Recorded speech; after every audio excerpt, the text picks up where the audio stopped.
మీ బంగారం తాకట్టులో ఉందా? నెల నెల వడ్డీ కట్టలేకపోతున్నారా? ఆచారి గోల్డ్ 9030022345.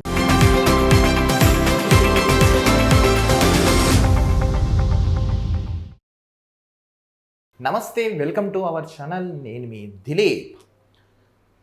ఉద్యమ పార్టీగా ఆవిర్భవించి నీళ్లు నిధులు నియామకాలతో తెలంగాణ రాష్ట్రాన్ని సాధించుకున్నాం. సరే, మనకంటూ ఒక ప్రత్యేక రాష్ట్రం వచ్చింది.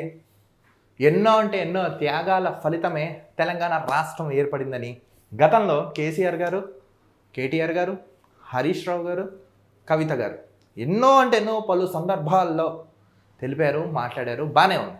2 సార్లు అధికారం చేజిక్కించుకున్న బీఆర్ఎస్ పార్టీ మొన్న 2023 ఎన్నికల్లో కొన్ని సీట్ల సంఖ్య తగ్గి ప్రతిపక్షాన్ని కైవసం చేసుకుంది.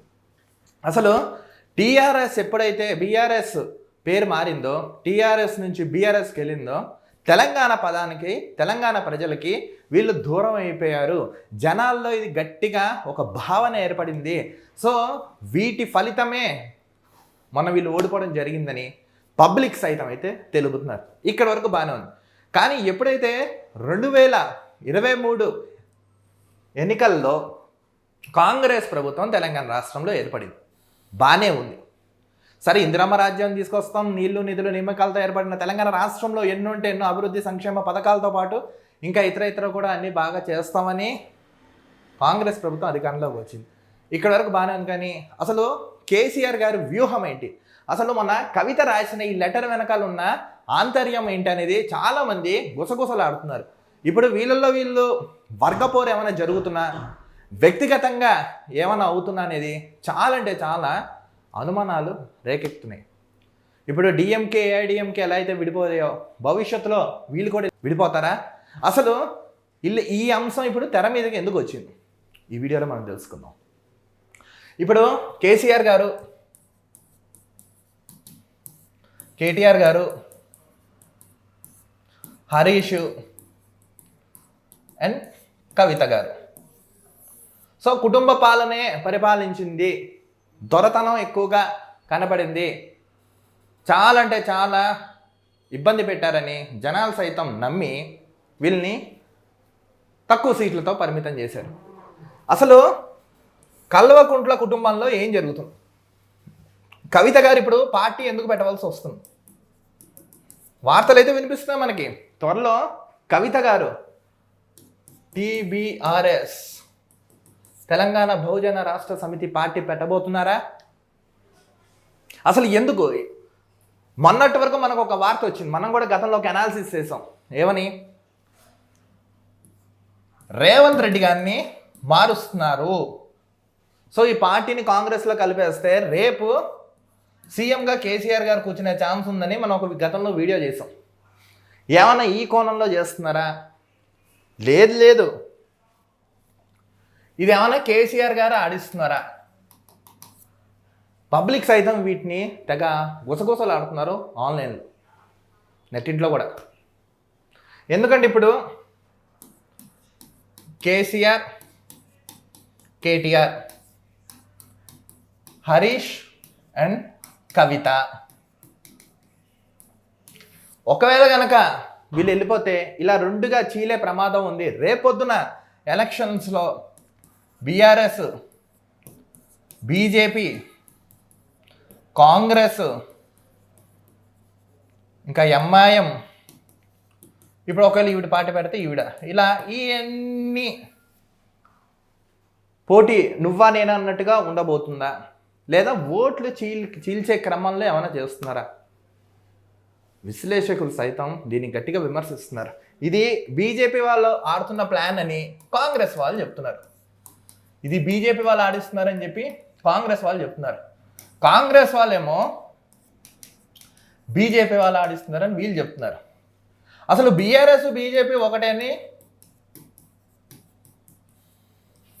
పబ్లిక్ అనుకుంటున్నారు. ఇందులో ఏది నిజం?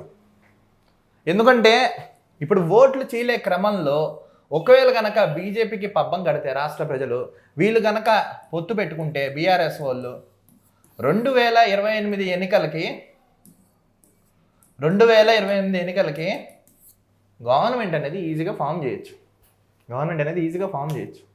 ఏమన్నా ఆ వ్యూహంలో ఏమన్నా వెళ్తున్నారా?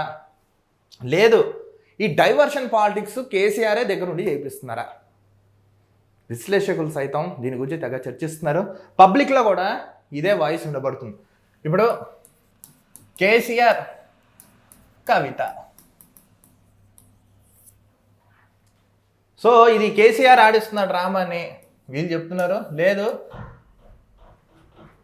జనాలు పిచ్చోలు చేయడానికని ఇంకోళ్ళు చెప్తున్నారు. ఎందుకంటే ఇప్పుడు ఈరోజు మీరు వెనక్కి కూడా మనం ఒక వీడియో చేస్తాం. కేటీఆర్ గారు ఒక ప్రెస్ మీట్ పెట్టి చెప్పారు.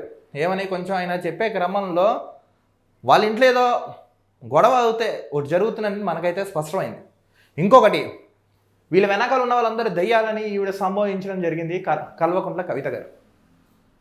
సో అసలు ఇప్పటి వరకు వీటి గురించి ఎటువంటి రెస్పాండ్ అయితే అవ్వలేదు కేసీఆర్ గారు. పార్టీ పెద్దగా, కుటుంబ పెద్దగా, రాజకీయ నాయకుల్లో సీనియర్ మోస్ట్ లీడర్గా ఈయన ఇప్పటివరకు ఈయన స్పందించలేదు కేసీఆర్ గారు.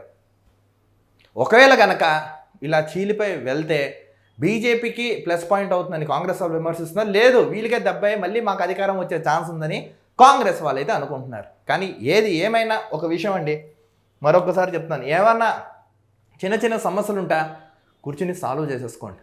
అంతేగాని దీన్ని బయటికి తీసుకొచ్చి రచ్చ చేస్తే ఐక్యమత్యమే మహాబలం అని మన పెద్దవాళ్ళు అన్నారు. మనం చదువుకుంటూ వచ్చాం, ఆచరిస్తూ వచ్చాం. కానీ ఐక్యత అనేది లేకపోతే అది మనకే ప్రమాదం అయ్యే ఛాన్స్ ఉంది.